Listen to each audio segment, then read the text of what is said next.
할렐루야. 맛있는 교회 온라인 예배 드리시는 여러분 주님으로 환영합니다. 2021년이 지나고 2022년이 시작되었습니다. 뭔가 특별한 느낌은 없지만 하루하루를 우리 가운데 함께 하시고 우리를 인도하시는 하나님께 감사하며 오늘 주님께 예배 드리도록 하겠습니다.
존귀한 예수님 아름답고 놀라운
아버지, 2021년에도 주님을 예배했듯이 2022년에도 주님을 찬양합니다.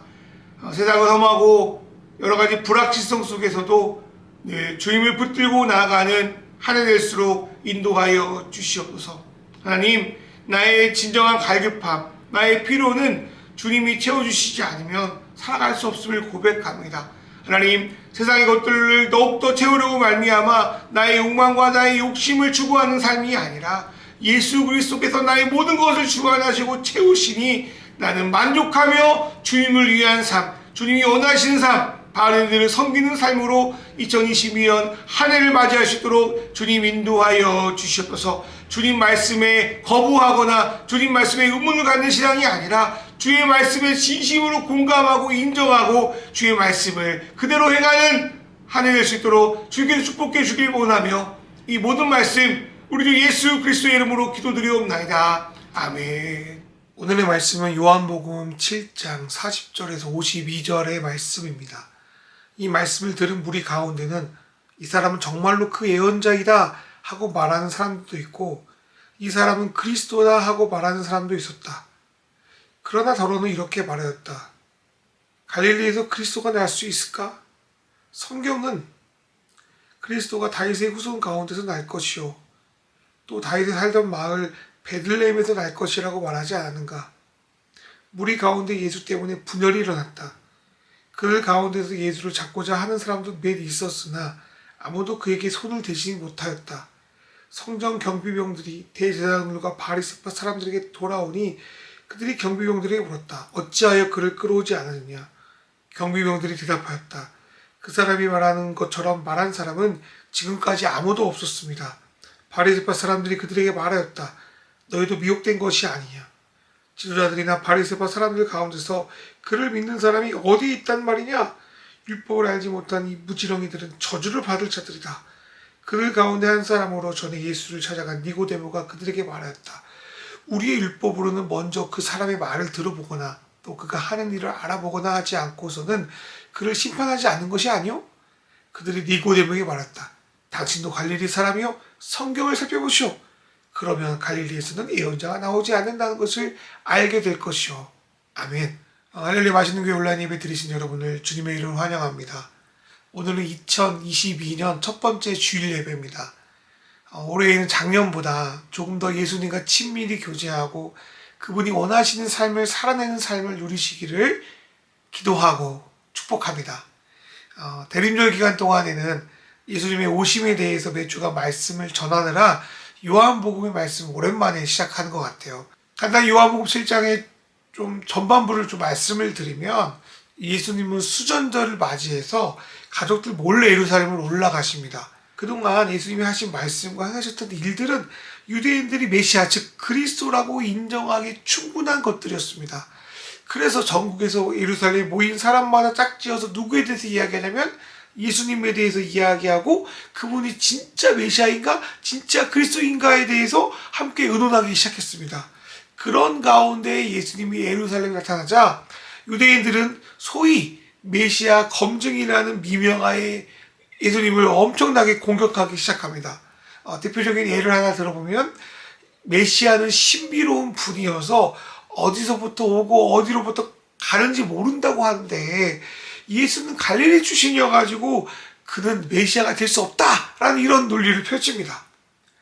그럼에도 예수님은 이들의 논리들을 다 말로써 제압하실 뿐 아니라 자신이야말로 하나님이 보내신 메시아, 진정한 목마름을 해결해 주실 분이라는 것을 선포하십니다. 이 땅에 오신 예수님은 말뿐 아니라 진짜 삶으로도 사람들의 목마름을 채우는 일을 하고 계셨습니다. 병든 자를 고치고 죄인들을 용서하고 예배에 갈급한 자들을 채우는 것들이 바로 그러한 일들이었습니다. 그리고 이러한 일은 예수의 제자인 저와 여러분도 행할 일입니다. 그때에도 그랬지만 오늘날에도 진정 예수 그리스도의 말씀이 선포되고 예수를 믿는 저와 여러분이 예수 그리스도에 맞는 삶을 살아가면 이 세상에 충격을 줄 수 있다고 저는 믿습니다. 여러분 박수를 이렇게 딱 치면 소리가 나잖아요. 마찬가지로 뭔가 충격을 받으면 소리가 다른 말로 반응이 나타날 수밖에 없습니다. 1세기 그리스도인들의 모습도 그랬어요. 가는 곳마다 선한 소리를 들려주기 시작합니다.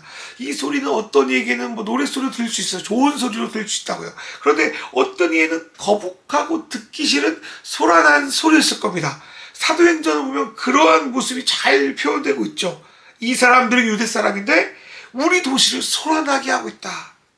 예수님의 말씀, 예수님의 사역 역시 마찬가지였습니다. 예수님의 말씀에 온 예루살렘이 소란해졌고 저마다 예수님의 메시지에 반응하기 시작했습니다. 그런데 저마다 예수님의 말씀에 반응하는 형태, 모습은 달랐습니다. 우리는 저마다 가면을 쓰고 있잖아요. 몸 안에 더러운 것들을 어떻게든 감추고 다른 사람들에게 좋은 모습, 또 지혜롭고 좀 잘난 모습만 보여주고 싶잖아요. 그런데 예수님의 가르침은 칼과 같아서 기존의 생각과 관념들을 흔들어 버립니다. 그래서 감추고 있던 사람들의 진짜 속마음을 드러내고 있는 모습 그대로 하나님 앞에 나가게 합니다. 자기의 진짜 모습, 자기의 솔직한 모습들이 제대로 드러날 때 여러분 어떻게 반응할 것 같아요? 나는 죄인이야, 난 이런 모습이야, 난 부족해라고 솔직하게 인정할 수 있는 사람들 그렇게 많이 없겠지만 정말 그런 이들도 있습니다. 그래서 주님이 필요하다는 거죠. 나는 완벽하지 않지만 주님을 따라가는 사람이야. 이렇게 고백할 수 있는 사람, 그런 사람이 바로 예수 그리스도를 진짜 메시아로 그리스도로 인정한 사람입니다. 내가 스스로 잘나면 솔직히 메시아가 필요 없는 거 아닙니까?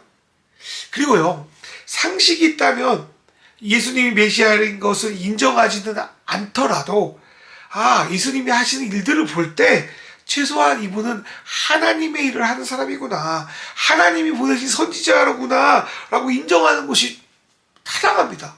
대표적으로 니고데모라는 사람이 그랬습니다. 요한복음 3장 2절에 보면 니고데모 이렇게 말해요. 라삐님, 우리는 선생님이 하나님이 보내신 분인 것을 압니다. 하나님이 함께하지 않으시면 선생님이 행하시는 그런 표징들을 아무도 할 수 없습니다 라고 고백합니다. 이거는 니고데모뿐만 아니라 말을 하지 않아서 그렇지 상당수의 바리새인들, 서기관들이 이런 생각을 하고 있었을 거라고 생각합니다. 그런데 가장 큰 문제는 예수님에 대하여 진지하게 생각해 보지도 않고 무작정 싫으니까 거부하는 사람들입니다. 이런 사람의 특징은 전 두 가지라고 보는데, 첫 번째로는 길가에 심겨진 그 시처럼 자신의 생각에 사로잡혀 어떤 말씀이 들어와도, 어떤 생각이 들어와도 고집대로 튕겨내는 자들입니다. 그리고 두 번째로는 가시덤불 돌짝밭의 비유처럼 예수의 말씀을 듣고 마음이 흔들리고 저분이 메시아인가라는 의문은 들지만 자신이 가진 지위나 재산, 여러 가지 유혹 때문에 예수를 거부하고 더 나아가서 자신의 실체를 드러내 예수를 죽이려고 드는 사람들입니다. 저는 이 두 가지 다 있다고 생각합니다. 예수님의 말씀은 그들이 예수를 잡으라고 보냈던 그 경비병들, 다른 말로 하인들마저도 감화 감동시킬 만큼 권세와 능력이 있는 말씀입니다. 그런데 성경과 율법에 뛰어난 이들이 그거를 모를 수 없다고 저는 생각해요. 앞에도 말했지만 바리새인 니고데모도 몰래지만 예수에게 능력이 있다고 인정하고 있지 않습니까? 그럼에도 이들은 예수님에 대해서 진지하게 생각하지 않으면서 정말 하나님이 보낸 사람인지도 고민하지 않으면서 왜 이렇게 무조건 반대만 할까요? 또한 자신들의 질문에 대해서 조목조목 답변해 주시는 예수의 말씀을 듣고도 인정하지 않고 오히려 분해 여기면서 예수를 잡아 죽이려 할까요? 여러 가지 이유가 있겠지만 오늘 저희가 읽은 말씀에 반복되는 한 가지 단어가 나와요. 그게 뭐냐면 예수님이 갈릴리 출신이라는 거예요. 갈릴리 출신이기 때문에 예수는 메시아가 아니라는 거예요. 물론 이들 역시 메시아가 갈릴리가 아니라 베들레헴에서 태어날 거라는 미가의 예언을 들면서 예수님의 메시아성을 부정하고 있기도 합니다. 그러나 저는 단지 이것만이 이들이 갈릴리 출신이어서 예수를 메시아로 인정하지 않는 이유가 될 수 없다고 생각해요. 왜냐하면 정말 태어난 곳이 의심되면 나사렛으로 사람들을 보내가지고 예수가 어디서 태어났는지를 제대로 조사해보면 알 수 있는 거 아니에요? 우리는 누가복음을 통해서 예수님이 베들레헴에 태어났다는 걸 알 수 있잖아요. 그것처럼 이걸 조사해보면 이들도 알았을 거예요. 그런데 이들은요, 솔직히 예언의 말씀을 그냥 자기의 논리를 좀 유지하려고 끄집어낸 거고, 갈릴리 출신 사람 자체를 무시하고 싫어했습니다. 경비병들이 본래 그 예수를 잡으려고 이제 그 바리새인들이 보낸 사람이잖아요. 근데 예수님의 말씀을 듣고 은혜를 받아요. 그래서 예수를 잡지 못하고 그냥 돌아옵니다. 그런 경비병들을 향해서 이 바리새인들이 뭐라고 말하냐면, 이 율법도 모르는 무지렁이들이라고 조롱합니까? 너희는 하나님의 말씀도 모르면서 율법도 모르면서 참 너희는 참 바보여가지고 그냥 그렇게 놓고 왔구나라고 이제 조롱하는 거죠. 무시하는 거죠. 그런데 이들의 속내는 율법 하나님 말씀 때문에 예수를 거부하는 게 아니에요. 그냥 예수가 갈릴리 출신이어서 거부했다는 거예요. 그게 드러납니다. 어떤 논리나 원칙도 없이 그냥 예수가 싫은 거예요. 갈릴리 출신이라는 게 싫은 거라고요. 이 광경을 지켜본 니고데모가 황당해가지고 이렇게 말해요. 아니, 우리 율법에는 상대편의 이야기를 제대로 듣고 무슨 일이 일어났는지 정확한 판단을 하고 결정하게 하라고 써있는데, 너희는 하나님의 말씀을 준비하는 유대인들, 또 바리새인들, 서기관들이면서도 왜 진상 파악도 안 하고 무조건 죄인이라고 우기는 이런 터무니없는 일을 하고 있냐라고 이제 니고데모가 반발하죠. 그런데 니고데모의 말을 무시하죠. 너도 갈릴리 출신이라고 오히려 니고데모를 막 무시하는 거죠. 그런데 이들의 말대로 정말 갈릴리에 선지자가 정말 하나도 없었을까요? 정확히 말하면 이건 사실 아니에요. 예를 들어서 요나나 호세아는 모두 갈릴리 지역의 선지자였습니다. 그럼에도 선지자가 없다고 하는 것은 갈릴리 사람을 무시하는 거예요. 갈릴리는 유대인들이 그 사는 지역 중에서도 가장 소외된 지역이었습니다. 이방인들이 거주하는 지역도 많고, 그래서 유대인들이 좀 싫어하고 불결하게 여기는 곳이기도 했어요. 빈부의 격차도 심해서 세포리스라는 로마식으로 지어진 도시는 아주 부와 쾌락이 넘쳐났지만, 그 일근 갈릴리 농부들과 인부들은 착취와 고통에 특별히 시달렸다고 합니다. 그래서 이제 갈릴리에는 반란이 많았고요. 그럴 때마다 로마군은 갈릴리 사람을 무자비하게 죽이고 진압했습니다. 그렇기 때문에 갈릴리 사람들의 상처가 참 많아요. 우리나라 따지면 좀 전라도 사람들이 좀 그런 거 아닐까, 이런 생각을 좀 하게 됩니다. 어쨌든 간에 이런 상황에서 예루살렘의 유대인들은요, 갈릴리에 대해서 어떻게 생각하겠습니까? 엄청 무시하고 조롱했겠죠. 지금 우리나라에도 지역 감정이라고 해서 이런 게 남아있지만, 그 당시에는 더 심했어요. 어떤 출신에 따라서 그 사람의 본질을 보지 못하고 그 사람을 그냥 그 정도로 판단하고 그 사람을 뭐 좋게 평가하든지 그 사람을 싫어하든지 그렇게 했던 일이 참 잦았던 것 같아요. 사람들이 예수님을 가리켜 나사렛 예수다라고 말하는 그 속내에 좀 무시의 뜻도 담겨 있다고 생각됩니다. 그런데 이런 갈릴리, 나사렛에서 자란 그런 점 다시 할게요. 그런데 이러한 갈릴리에서 자라난 사람이 메시아가 된다는 것, 이들의 생각에는 전혀 생각할 수 없던 일입니다. 그래서 이들은 분명히 하나님이 보내신 선지자, 아니 메시아가 맞다는 증거들을 수없이 목도함에도 불구하고 어떻게든 이를 무시하고 결국 예수를 죽이기까지 하는 겁니다. 저는 오늘 말씀 묵상하면서, 야, 우리 역시 정신을 저는 부탁할게요. 저는 오늘의 말씀을 좀 묵상하면서 우리 역시 정신을 차리고 깨어있지 않으면 겉으로는 좀 신앙인처럼 보이지만 실제로는 하나님의 뜻과 전혀 다른 길을 걷는 사람이 될지도 모른다는 사실을 깨닫게 됩니다. 그리고 만약 예수님이 지금 우리 가운데 오신다면 우리는 정말 그 예수님을 알아볼 수 있을까? 정말 그 유대인들 메시아가 오심을 기다린다고 했지만 막상 메시아가 오자 예수님을 거부해 버리잖아요. 그런 것처럼 정말 예수님이 우리 가운데 온다면, 예수님이 우리를 보신다면 정말 예수님이 다시 오심을 기다리는 사람일까? 아니면은 내 뜻과 내 생각에 맞는 메시아를 기다리는 사람일까? 내 스스로를 좀 돌아보게 됩니다. 그리고 예수님을 다른 거 보지 않고 그의 말과 행동을 보지 않고 단지 갈릴리 사람이라는 이유로 터부시하고 거부했던 유대인들처럼 우리도 사람을 대할 때 어떤 편견을 가지고 대하고 있는지를 또 돌이켜봅니다. 마지막으로요, 내 생각, 내 상황을 내려놓고 또 이것저것 재지 말고 내가 이제까지 해오는 것들 아쉽다고 거짓된 것이라도 막 붙들려고 하지 않고 예수님 앞에 있는 모습 그대로, 허물 있는 모습 그대로 믿음 갖고 나아가는 순수한 삶을 계속 살아가기를 간절히 바라게 되었습니다. 유대인들이 예수님을 거부한 건 결국 자기가 원하고 바라던 메시아가 아니었기 때문입니다. 마치 우리가 뭐 선거에서 우리 마음에 드는 사람 선택하는 것처럼 그 메시아를 생각하면 안 됩니다. 우리는 다른 거 보지 않고 주님 뜻이라면, 주님 말씀 주시면 그대로 반응하는 그런 사람이 되었으면 좋겠습니다. 저도 그렇고요. 이 영상을 통해 예배드리는 여러분도 그러한 축복이 2022년에는 있기를 간절히 바랍니다.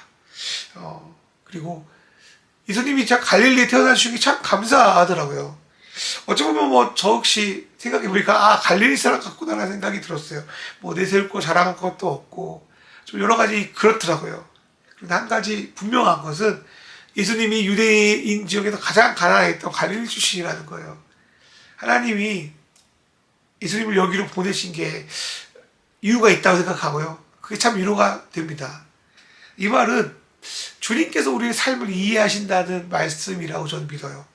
그리고 우리가 좀 세상에서 별 볼일 없어 보여도 뭐 갈릴리 출신 같아 보여도 하나님께서 예수 그리스도를 사용하시고 인도하신 것처럼 저와 여러분도 그렇게 인도하시고 그렇게 사용하시고 그런 눈으로 그런 생각으로 우리를 바라보고 있다는 생각에 다시 한번 좀 힘을 얻게 되는 것 같습니다.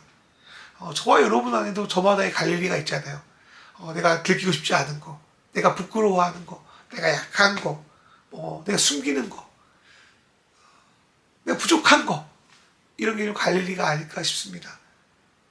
그런데 그런 것이 예수님의 본질을 훼손시키지 않는 것처럼 내 안에 있는 그런 눈에 보이기에 좋은 스펙과 수많은 것들이 하나님이 우리에게 주신 가치와 소명을 절대로 빼앗지 않습니다. 하나님이 여전히 우리를 있는 그대로 모습 보시고 우리를 사랑하시고 인정하신다는 거예요. 그게 예수님이 갈릴리에 오신 이유 중에 하나가 아닐까 저는 생각이 됩니다.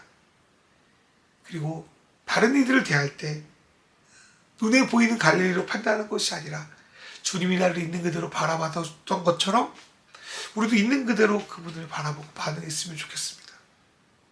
그리고 점점 이렇게 신앙생활이 길어지고 이제 전도사 목사에서 연수가 길어질수록 안아지는 거 많은 것 같은데 신앙으로 반응하지 않는 신앙 꼰대들이 많더라고요. 저도 좀 그렇게 될까봐 저도 그렇게 될까봐 두려울 때가 있습니다. 그러지 말고 날마다 새롭게 예수의 말씀에 반응하여 겸손하게 나아가는 제가 되게 또 이 영상을 통하여 예배드리는 여러분이 되기를 주님의 이름으로 축원합니다. 이제 다 같이 좀 기도하겠습니다. 하나님 아버지, 형식이나 보이는 것에 시선을 팔리지 않고 예수님 한 분만을 바라보게 하소서. 사람을 대할 때 편견이나 스펙이 아니라 있는 그대로의 모습 보게 하소서. 매연 있는 갈릴리에 절망하지 않고 그 속에 아들 예수를 보내신 것처럼 우리 삶에 하나님이 일하시는 것을 믿고 나아가게 하소서. 이제 우리 함께 통성으로 이 기도 제목을 꼭 기도하겠습니다. 주여.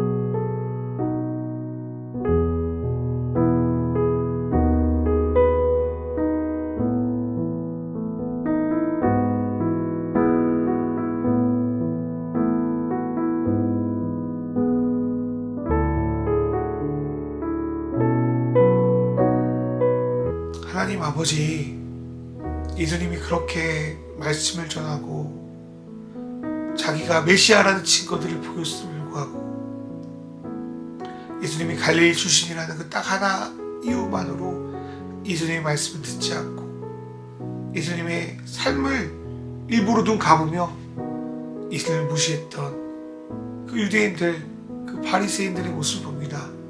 또 그 모습들이 우리에게도 있는 것 같아 마음이 심히 무겁고 어렵습니다. 하나님 아버지, 2021년이 가고 2022년이 왔습니다. 올해에는 더욱더 예수님을 닮아가기 원합니다. 예수님의 뜻대로 살아가기 원합니다. 그리고 주님의 영광을 가리는 삶이 아니라 주님의 영광을 드러내는 삶 살아갈 수 있도록 주님께서 인도해 주시고 있습니다. 하나님 아버지, 어쩌면 우리가 예수 믿는다고 하면서 예수를 거부해도 바리새인처럼 나의 생각과 나의 삶 속에서도 실제로는 예수님을 좀 거부하고 있지 않을까 두렵습니다. 하나님 아버지, 우리가 예수님을 온전히 받아들이고 주님의 뜻대로 해갈 수 있도록 인도하여 주십시오. 그리고 예수님을 갈릴리 주시라 무시했던 그 모든 것들이 예수님이 이 땅에 오셔서 말씀을 전하고 십자가에 달려서 죽으시는 그 놀라운 사역을 마칠 때까지 아무런 문제가 되어지 않는 것처럼, 하나님 2022년에는 우리 안에 갈릴리들이 나를 무너뜨리려 하고 나의 자존감을 깔아두려도 그것이 하나님이 나를 보내신 이유와 목적에 아무런 지장이 없다는 것을 인정하며 주님 앞에 겸손히 나갈 수 있도록 주여 인도하여 주십시오. 하나님 아버지, 귀한 예물을 드립니다. 하나님, 이제까지 하나님께서 이들의 주인이 된 것처럼 2022년에도 하나님께서 귀한 예물을 드린 모든 자들의 주인이 되어주시고, 하나님 유혹에 넘어지지 않고 악에서 구하시고 무엇보다 예수로 온전히 남게 하여 주시고, 각자의 기도의 제목들이 주님 앞에서 주님의 뜻대로 온전히 이루어지기를 간절히 바랍니다. 주여 인도하여 주시옵소서. 이 모든 말씀 우리 주 예수 그리스도의 이름으로 기도드리옵나이다. 아멘. 이제는 우리 주 예수 그리스도의 은혜와 하나님 아버지의 사랑과 성령님의 인도하심이 이제 갈릴리 출신 예수 그리스도를, 나사렛 예수 그리스도를 구주로 믿고 그 길을 걸어가기로 다짐하고 나아가는, 그래서 2022년 더욱더 주님을 닮아 나아갈 줄 믿고 나아가는 마신 교회 성도들과 이 영상을 통해 예배드린 모든 믿음의 자녀들이 위해 이제로부터 영원히 함께 하시기를 간절히 축원하옵나이다. 아멘.